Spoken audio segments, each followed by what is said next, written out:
देश के प्रधानमंत्री हैं, संविधान की शपथ ली है, वो कहते हैं, तो वो आप क्यों नहीं मानेंगे? उस कैटेगरी में आप कैसे रख सकते हैं? क्योंकि उसी संविधान की शपथ लेने के बाद वो कर्नाटक में बजरंग बली के नाम पे वोट मांगते हैं। उसी संविधान की शपथ लेने के बाद ये सारे लोग हिंदू राष्ट्र की बात करते हैं। एक बात बताइए, समान नागरिक संहिता और हिंदू राष्ट्र एक साथ कैसे संभव है? डर समझ रहे हैं आप कौन कर रहा है? दूसरी बात, समान नागरिक संहिता की बात करने वाले प्रधानमंत्री धार्मिक रीति के साथ संसद में हवन करते हैं इस देश की, एक धर्मनिरपेक्ष देश की। ब्राह्मणों को गाते बजाते मंत्रोच्चारण के साथ जाके प्रणाम करते हैं, संसद में खड़ा कर देते हैं एक ऐसे वक्त में जिस देश में ब्राह्मणवाद और जातिवाद के खिलाफ लड़ाई लड़ी गई हो, जिस देश के संविधान निर्माता अंबेडकर हों, वहां संसद के अंदर ये सब चल रहा था।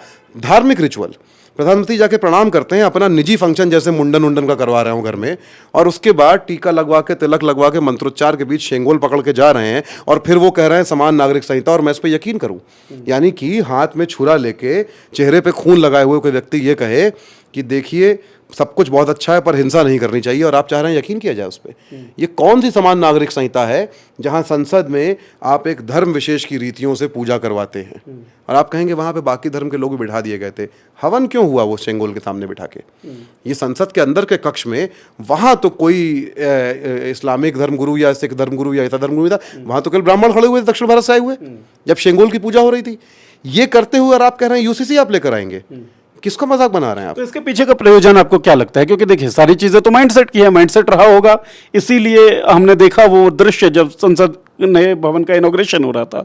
माइंडसेट होगा कुछ, तभी ये विमर्श ठेला गया है। क्या लगता है आपको, माइंडसेट क्या है इसके पीछे, साइकोलॉजी क्या है इसके पीछे? बेवकूफ़ बनाना जो इसके पीछे की साइकोलॉजी थी। 370 के बाद कश्मीर में क्या बदल गया? क्या बदल गया? जो है राम मंदिर बनने से रोजगार मिल गया लोगों को? मिल गया क्या? क्या मिल जाएगा? कितने लोगों को मिल जाएगा?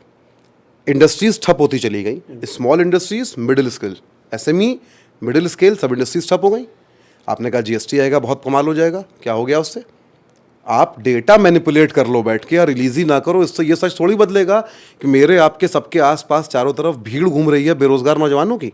उससे ये सच थोड़ी बदलेगा कि भीड़ इकट्ठी होके रामनवमी के मौके पर मस्जिदों पे हमला कर रही है, जबकि कितना शुभ त्योहार होगा हिंदुओं का वो मस्जिदों पे हमला कर रही है, जाके भयानक तरीके से सांप्रदायिक हिंसा हो रही है।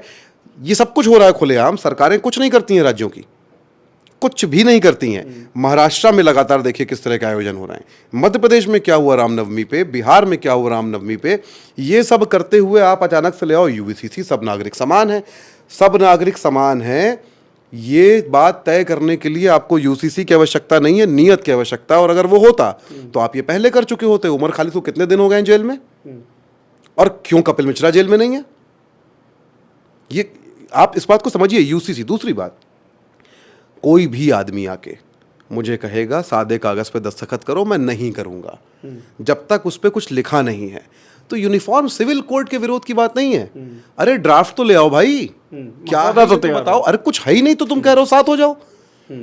आप ये समझिए ना, ये क्या है, गांव में पहले कोई एक बाबा टाइप का होता था कोई भी, और वो आके जो है कहता था कि मेरे पास चाबी है या नुस्खा है, मैं जिन्नात बुला सकता हूँ, जिन्न बुला सकता हूँ, या फलानी आत्मा पे मेरा कंट्रोल है, ठीक है, और वो तुम्हें मालामाल बना देगा, वो तुम्हें अमीर बना देगा, तुम्हारी बीमारी ठीक कर देगा।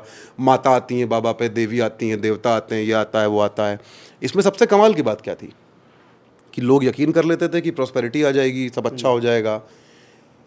इस तमाशे की खासियत क्या है? जिन्नात दिखते नहीं हैं आपको।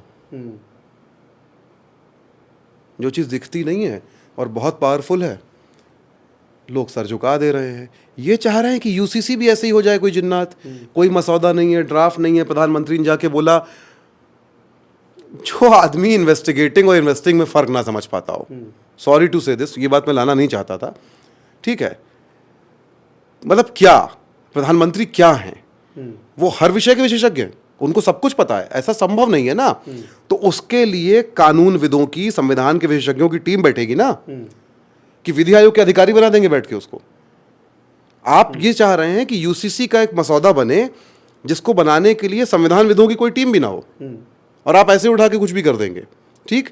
दूसरा, तो इसलिए जिस तरह की इनकी, मैं साफ भाषा में कह रहा हूं, हरकतें हैं पिछले 9 साढ़े 9 साल में, भारतीय जनता पार्टी, नरेंद्र मोदी, अमित शाह, इनके साथी, बाराती, भाजपा के कार्यकर्ता, आईटी सेल, ट्रोल, सड़क पे घूमते बजरंग दल, विष्णु परिषद गुंडे, इनकी जो हरकतें हैं, उसके बाद भी आप ये कह रहे हैं कि हम ये यकीन करें कि ये समानता लाने को प्रतिबद्ध हैं, ये महिलाओं को न्याय दिलाना चाहते हैं। कमाल है।